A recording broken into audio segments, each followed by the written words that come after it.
안녕하세요, 여러분. 오늘은 10강 한국의 정치제도에 대해서 알아보겠습니다.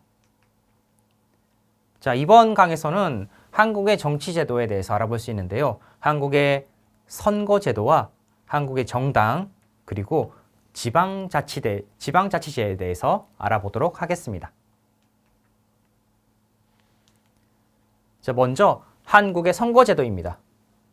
이제 한국의 선거제도인데 이제 선거에 대해서 알아보려면 선거는 이제 국민이 자신을 대표할 사람을 직접 뽑는 것을 선거라고 합니다. 이 선거는 민주주의에서 가장 기본이 되는 정치 참여 방법이 되겠습니다. 그리고 선거권은 이제 투표를 할 수 있는 권리를 말하는데요. 이 한국에서는 이제 만 18세 이상인 성인이면 모두 투표할 수 있는 권리를 갖게 됩니다. 이 선거의 4대 원칙이 있는데요. 이 선거의 종류가 아니라 4대 원칙입니다. 여러분들이 이 종합평가를 공부하실 때 이런 단어들을 공부하시는 것도 좋지만 이 단어들이 가지고 있는 전체적인 제목들, 뭐 4대 원칙이나 아까 우리 9강에서 배웠던 내용들도 이런 제목들을 함께 기억하고 계셔야지 여러분들 시험에서 실수하는 일이 없을 겁니다. 자, 선거의 4대 원칙인데요. 선거의 4대 원칙은 첫 번째, 보통선거입니다. 이 보통선거는 아까 선거권에서 말씀드린 것처럼 만 18세 이상이면 한국 국민 누구나 참여가 가능하다는 게 보통선거라고 합니다. 그래서 이렇게 보통선거가 있고, 두 번째는 평등선거입니다. 평등선거는 뭐 인종이나 이런 경제적 상황이나 이런 조건에 관계없이 공평하게 한 표씩, 어떤 특정한 사람은 2표, 3표가 아니라 모든 사람들이 한 표씩 투표할 수 있는 것을 평등선거라고 합니다. 세 번째는 직접선거입니다. 직접선거는 말 그대로 이제 직접 우리가 이제 어떤 내 대신 다른 사람이 투표를 하는 게 아니라 자신이 직접 대표를 뽑는 것을 직접선거라고 합니다. 자, 마지막으로 이제 비밀선거가 있는데, 비밀선거는 내가 어떤 후보나 정당에 투표했는지 다른 사람이 모르게 하는 것을 이 비밀선거라고 합니다. 그래서 이 선거의 4대 원칙, 보통선거, 평등선거, 직접선거, 비밀선거, 이 4가지를 기억하시기 바랍니다. 내용도 같이 알아두셔야겠죠. 자, 다음은 이제 외국인의 정치 참여입니다. 이 한국에 거주하고 있는 외국인들도 정치에 참여할 수 있는데, 이 영주권, 그러니까 F5 비자가 되겠죠. 영주권을 얻은 지 3년이 지난 18세 이상 외국인은 이제 지방선거에 참여할 수 있습니다. 그 지방선거에 직접 투표를 할 수 있는 권리가 주어집니다. 자, 그리고 대한민국의 선거 종류를 알아볼 텐데요. 아까도 이제 지방선거라고 돼 있는데, 이 지방선거처럼 선거의 종류를 알아보도록 하겠습니다. 첫 번째로 대통령을 선출하는 이제 대통령 선거가 있습니다. 대통령 선거는 5년에 한 번씩 진행이 되고 있고, 참고로 이 대통령은 여러 번 할 수 없고 한 번만 할 수 있습니다. 단임제라고 하죠. 두 번째는 이제 국회의원 선거가 있습니다. 국회의원 선거는 4년마다 한 번씩 진행이 되는 선거입니다. 이 국회의원 같은 경우는 대통령과 다르게 여러 번 할 수 있는 이제 중임제의 특징을 가지고 있습니다. 마지막으로 지방선거가 있습니다. 이 지방선거는 이제 각 지역마다 이제 대표를 뽑는 거죠. 이것도 4년마다 한 번씩 하는데, 지방의회 의원, 그러니까 전국으로 치면 국회의원과 비슷하겠죠. 그 지역의 국회의원이라고 보시면 됩니다. 그리고 지방자치단체장, 그 지역의 높은 사람, 그 지역 단체의 장이 되는 사람이 됩니다. 그래서 그 시장이나 아니면 도지사 같은 분들이 되겠습니다.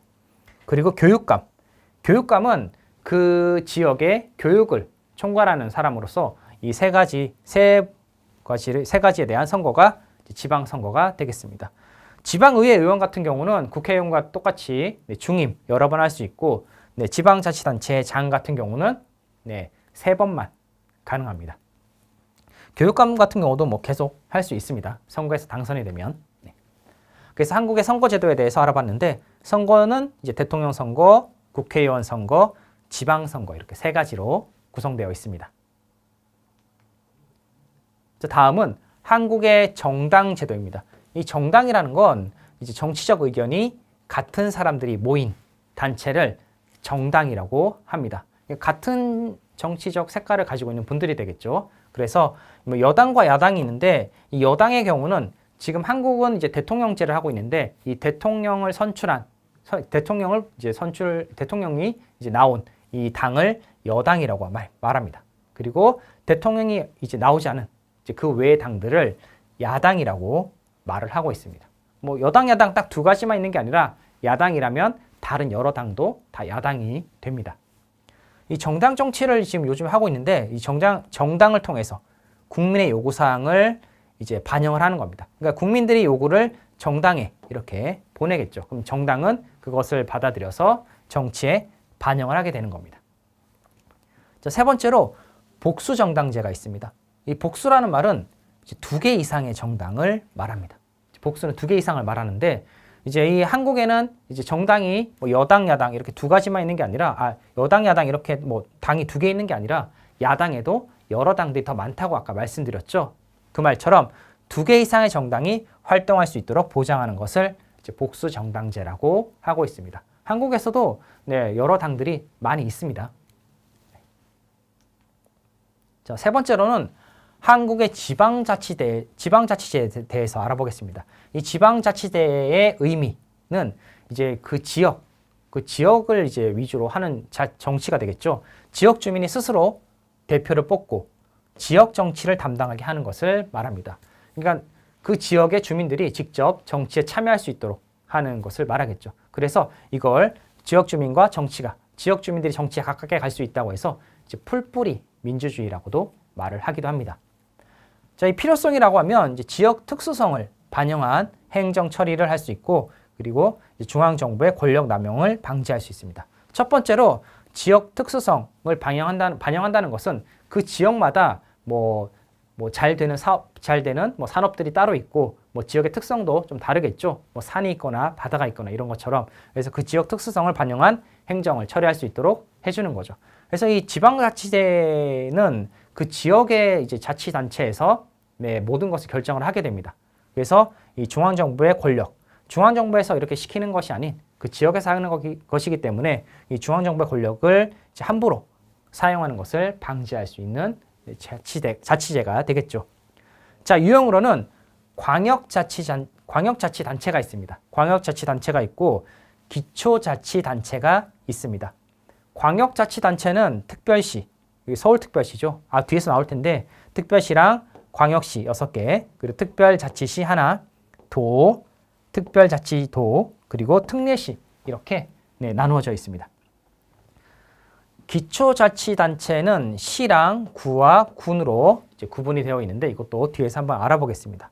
그리고 마지막으로 주민소환권이라는 것이 있습니다. 이 주민소환권이 뭐냐면 이런 지방자치제를 하고 있는데 그 지방자치의 뭐 대표나 장이나 아니면 그 의원들이 뭔가 뭐 문제가 생겼다라고 했을 때는 주민들이 그 사람들을 직접 불러서 내보낼 수 있거나 아니면 다시 뭐 투표를 통해서 새로 뽑는 뭐 이런 걸 할 수 있겠죠. 이걸 이제 주민소환제라고 합니다. 그러니까 주민들이 직접 정치에 참여할 수 있는 제도가 되겠습니다.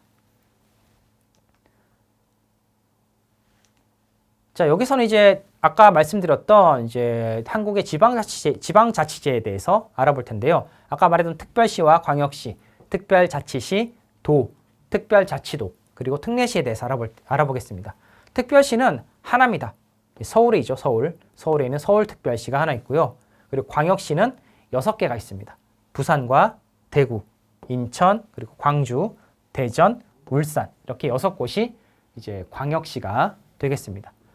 특별자치시는 여기에 이제 행정적인 이제 뭐 시설들이 많이 옮겨갔죠. 그래서 이 세종특별자치시가 있고 도는 여기 보시면 뭐 경기도, 뭐 강원도 이렇게 이 도마다 따로 있습니다. 도도 이제 8개가 있는데 경기도, 강원도, 충청북도, 충청남도, 전라북도, 전라남도, 경상북도, 경상남도 이렇게 8개의 도가 있습니다. 여기는 이제 시장이라고 하진 않고 도지사라고 말을 하죠.